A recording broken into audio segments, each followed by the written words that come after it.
s.ex MI5 spy says women unsafe on the streets of Merkel's Germany due to s.ex a.ssault risks.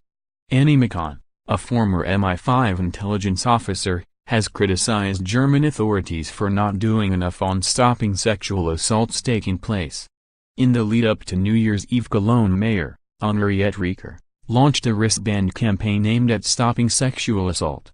Hundreds of wristbands with the word respect written on them were handed out across the city to members of the public. Slamming Angela Merkel's Germany for failing to do enough to tackle sexual assault, Ms Machon said, "Germany is one of the leading Western liberal democracies in the world.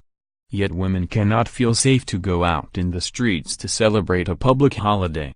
What does that say about equality? What does it say about human rights for women in Germany these days?" The wristband campaign was supposed to remind people how they should treat women.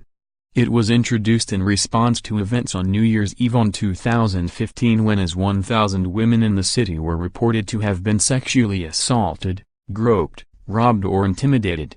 The former spy said, "You need to investigate the people who might be perpetrating the attacks and stop those attacks, rather than offering a safe haven for women after those attacks had happened. I can understand why the general authorities did this in Berlin, particularly after the assaults in Cologne 2 years ago, as well as in Dortmund, Düsseldorf, Hamburg. It was all across the country." Ms Machon went on to say the wristband campaign was not particularly effective. She added, "I'd thought preemptive policing and intelligence finding out who might be involved in this would be more effective."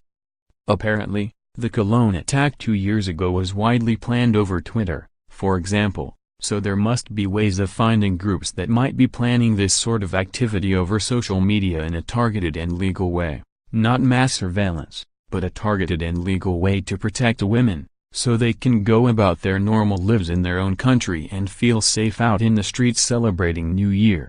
German police have previously said the majority of sex attack suspects in Berlin are either Syrian or Afghan nationals. Slating the German Chancellor Ms Merkel, the ex-spook said that the attacks proved the political leader's migration policy had failed. She said, "We had a situation in 2015, where Angela Merkel with very humane and realistic perspective invited migrants to come to Germany. But, of course, the sheer numbers meant that it was impossible to integrate and implement that plan effectively to ensure that everything went smoothly, and then the tensions rose."